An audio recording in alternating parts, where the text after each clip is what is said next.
YouTube, what's up? It's Friday, July 31st. Yesterday was the 30th. I saw Brand New Day. Let's talk about it. Going to make this video about Brand New Day, talking about the movie, and then also reviewing the comic book Spectacular Spider-Man Brand New Day issue 3, which just came out this past week as well. So excited to kind of talk about that and the movie, both Spider-Man, both Brand New Day. So let's jump right into it. I'll start with the movie. So if you haven't seen the movie yet, this is going to be a big spoiler. Going to talk a lot about the movie, so definitely go see the movie. You know, if you don't want spoilers, don't watch this. Not for you, but let's definitely talk about it. Pros, cons, what I liked, what I disliked. Again, this is my opinion, my point of view. So, you know, I know everyone can be a little different depending on what you like and dislike. So just gotta keep that in mind. But yeah, first, in terms of, you know, the overall movie, I liked it. I had a weird feeling, I think, leaving the theater, like after I'd seen the whole film. Going into it, super hyped. But leaving, I think there were some things missing. But I think what we did get was executed very well. Now, what do I mean by that? What's missing? What do I think's missing? Like, what do I think they should have added? You know, if you're not caught up, you know, on this film and what this film was, you know, this is Peter going back, you know, home essentially, and, you know, no more like massive major villains, right? He's done it all. Like, now he's just a normal guy. You know, he's struggling with the whole, you know, spell that was cast. And you know, everyone forgot who he was, and everyone he cared about forgot who he was. And it's just difficult, you know? He's just doing the day-to-day, stopping crime. Nothing really new, nothing big, you know? And obviously, if you watch the film, you know, you start seeing things start kind of escalating and getting big. And, you know, I feel like one theme about this was really not like street level, like all together villains, but very much like Spider-Man at its core, right? There's no space in this one. There's no magic. There's no craziness. It's really just like Spider-Man in New York City being Spider-Man, right? And that's like Spider-Man at its core. And you know, I think I'm gonna start with kind of like the me being a Debbie Downer, or like some of the negative things, and then I'll jump into some of the more, I guess, positive things out of the film that I liked. But first one was, why do we not have Daredevil? Now, I know there's people gonna, you know, poke fun and be like, this is why. I find a lot of reasons, and there's a lot of reasons for everything, right? There's a lot of reasons to not do something, a lot of reasons to do something, and just the idea that we have, you know, the idea that we have the Hand, the idea that, as I mentioned, it's very street level, the idea that it's in New York, you know, somewhat near probably Hell's Kitchen. Like, to me there was a lot of reasons to have Daredevil. You know, you also have the Punisher, who crosses over with Daredevil a lot. Spider-Man, who also crosses over with Daredevil a lot. You have the scene where Spider-Man is literally fighting the Hand in a prison. Let's get Matt Murdock, the prison version, you know, where he's like in the orange jumpsuit and wearing the orange mask. Let's get him to help Spider-Man fight the Hand in the prison. I think that just makes sense to me. And again, I'm not like mad about this. This is just more like me thinking out loud. Like, that would have been cool. I would have loved to have seen that. And I think in the trailer and the preview, seeing the Hand so much, it just made me think like, okay, we will have Daredevil, right? Like, you know, that's not really a Spider-Man villain per se. It's more of a Daredevil villain. But that's just me being picky. Something else, you know, I get what they're doing with Jean Grey, and you know, we have the new X-Men stuff they announced, and this and that. I feel like I would have liked to have seen another villain, like another kind of main villain. Like the fact that you know, like the Damage Control, I guess, was really the villain, and then Jean Grey was like, you know, from her point of view, doing what she thought was right, which Spider-Man's point of view, I guess, kind of wasn't. I mean, Jean Grey was dark in this. Like, she was pretty bad, but I don't know. I was just a little, I guess I'm just not a fan of Jean Grey, is what I'm trying to say. I've never been a big fan of her and like all of her telekinesis bullcrap. And again, I don't want to sound like a Debbie Downer. That's just kind of me thinking. But, you know, us having the Punisher, and we got quite a bit of Punisher too, by the way. If you haven't seen it yet, he's not in the movie just like a couple times. Like, he is in the movie. Like, he plays an important role in the movie, which I really loved. We get kind of, I think people were saying like Savage Hulk. It was just Hulk. Like, it's how Hulk should be. Like, I think we've gotten so used to Hulk being like kind of lame that we forgot like that this is how Hulk should be, and he should be massive. Like, I think they really like made him look a lot bigger and angrier than he normally does. So really, that was probably one of my favorite scenes, was the like Hulk chasing Spider-Man, doing the clap, very classic.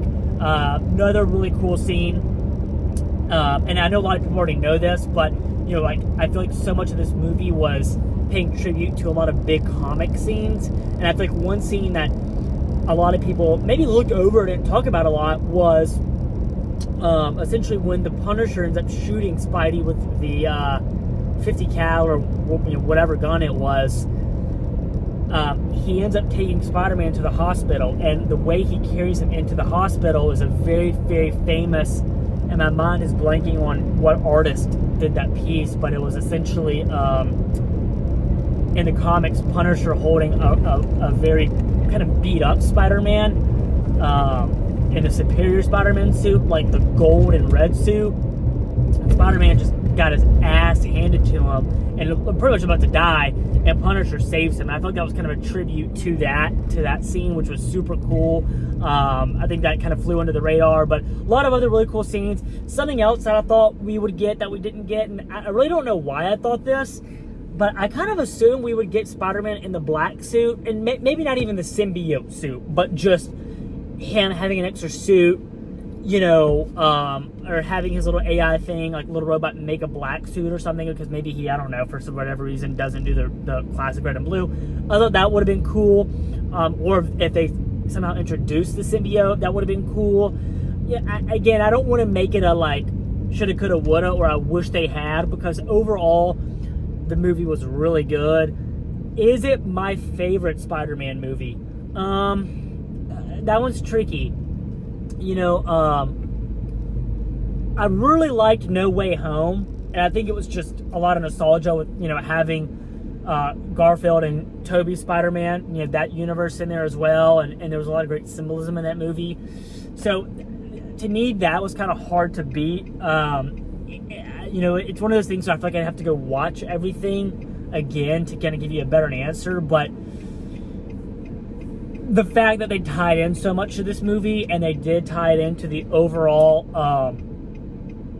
you know, MCU, you know, the Marvel Cinematic Universe, the fact that they just combined everything, and which they've been doing a really good job of regardless, but I think they overall they did a good job. There were just some little things that I feel like were missing that they could have added and it not have messed up anything that they didn't add. So besides that, if I had to rate the movie out of 10, oh man, I would say, like, you know, 10 being like killer movie, like perfect, and then probably 5 bean okay, good, and then 1 being like, holy crap, I'll never watch this again. I would say probably like an 8.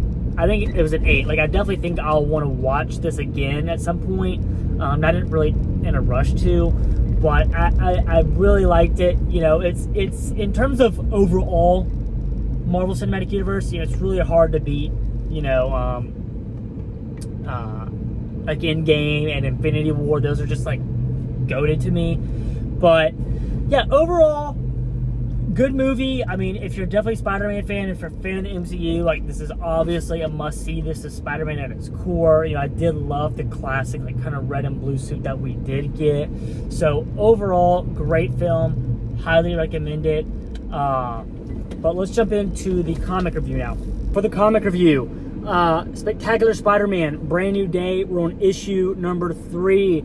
overall, I've been honestly enjoying this series quite a bit. You know, there's a lot of Spider-Man out right now with the movie, this issue, and several other issues out right now, or different lines of Spider-Man.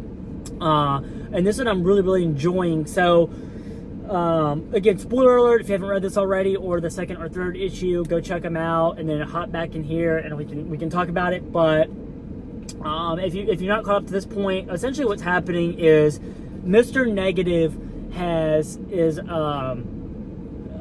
taken over the Punisher. So now we have like a Mr. Negative Punisher, or Punisher Negative, or whatever. And he is sent to essentially hunt down Spider-Man. There's the Punisher right there. And his suit looks sick because it's essentially just like everything that was black on it's now white, and then vice versa. But it's I'm trying to see if I have like a kind of a closer up shot of what the Punisher looks like. And anyways, but yeah, so you know, a lot of cool art, a lot of cool stuff going on in here. But yeah, the back to the kind of the point was Punisher is essentially sent out by Mr. Negative to try to kill Spider-Man and capture the freaking, the name's escaping my mind, but essentially the book that has like all the notes and details about all of the crime villains in New York, and Mr. Negative wants his hands on it. So, you know, a couple things I'm really enjoying about this is just the straight up action, really action-packed issue. This is not big on like Spider-Man's, I guess, more internal struggles, right, that we've seen him struggle with before. We don't really know, like, is this a young Peter? Is this an older Peter? Is this, you know, is there any relationship drama stuff going on? You know, what is he in high school? Is he a teacher? This issue starts straight up in the action and has just been nothing but action. So that being said, it's still a good story, but this is more of a classic. Like, if I had to describe this in like one or two sentences or a short paragraph, I would say classic superhero story where superhero is trying to defeat supervillain. There doesn't seem to be like a kind of like a deeper theme involved. You know, maybe that might formulate like kind of later on, but right now it's been Spider-Man stopping Mr. Negative. First it was Fisk as the Kingpin. That was kind of issue 1, and then we got Mr. Negative, and he kind of seems to be ready to play ball. Like, he is tough in this. So overall, good issue.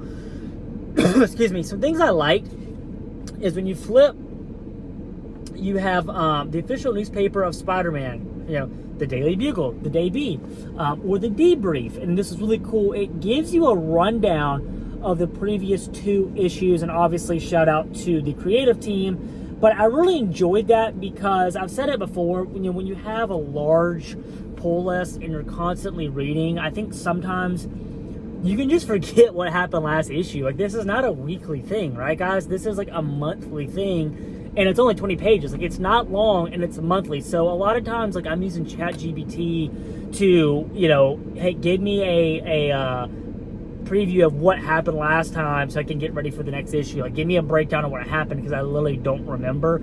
So I love that they gave us that. You know, shout out to Marvel and the team for doing that. I know Marvel's been getting a lot of heat in the comic industry, so I love seeing stuff like that. Very, you know, kind of reader friendly.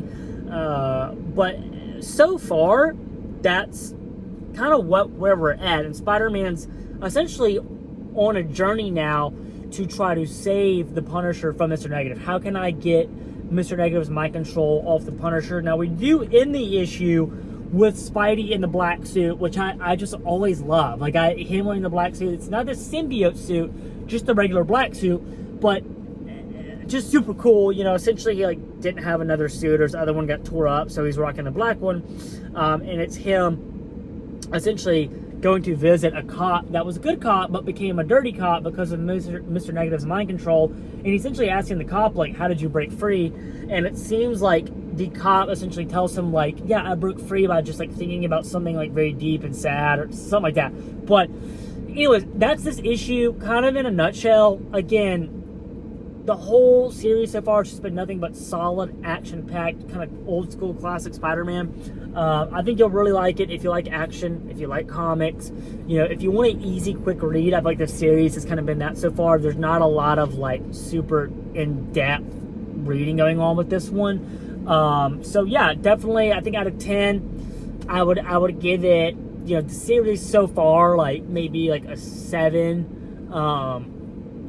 You know, 6 or 7. I only say that because it's good, but there's not a lot of in-depth things involved, and I just feel like it's a good one-time read. I wouldn't see myself up to this point reading it the whole, you know, issues 1 through 3. If they stopped it now, I don't know if I would see myself reading this like again in the future. This is just like a one and done series for me, but maybe it'll develop into something deeper and better as we go on. But right now it's just classic Spider-Man kicking ass. So yeah, but that's my review for the day, guys.